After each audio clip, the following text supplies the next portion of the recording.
Meanwhile, in Center County, the State College Borough manager has also declared a snow emergency. Officials are asking all vehicles to be removed from borough streets until the snowfall has stopped and the streets have been plowed to the curb. Lauren Hensley is live in Center County and caught up with some workers who are busy digging the borough out from underneath all of this snow. Lauren? Well, Mel, according to borough officials, a Center County winter usually brings about 45 inches. Now, this winter, Center County has seen around 55 inches of snow. So with 30+ days left in winter, just how are borough officials coping? Well, we took to the streets to find out. State College Borough snow removal crews are working round the clock to clean up the streets after a winter storm dumped several inches on Center County. The borough is under a snow emergency, and cars like this one are setting a bad example after the borough has asked all vehicles to be off the streets to make way for plows. Well, for the most part, I think the residents have listened to the emergencies that have been surrounded around the county and keeping their cars off the roads. However, once the plow goes down the street, people think that the roads are cleared and then they want to come out. And sometimes that's not always the case.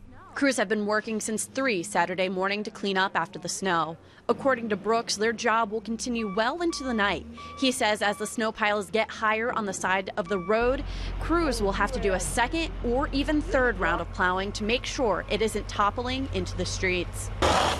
Borough officials aren't the only ones digging out. It's a symphony of shoveling as community members scoop, lift, throw, and repeat. You have to do it pretty constantly. I just came out maybe 45 minutes ago to upgrade where I am, because this is a weekday Penn State student path.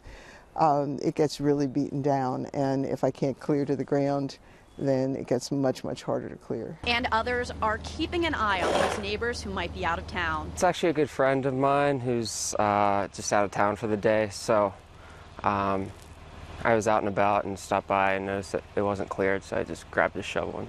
It's not all work for some. After the heavy lifting is complete, some are choosing to get downhill that is. Abby. And they're getting creative with their cleanup, enlisting the help of fuzzy friends and grandchildren. Now, I'm being told that later on tonight into the evening, those crews, they're going to focus on the parking lots as well as the metered areas in the area. Reporting in the Center County newsroom, Lauren Hensley, 6 News.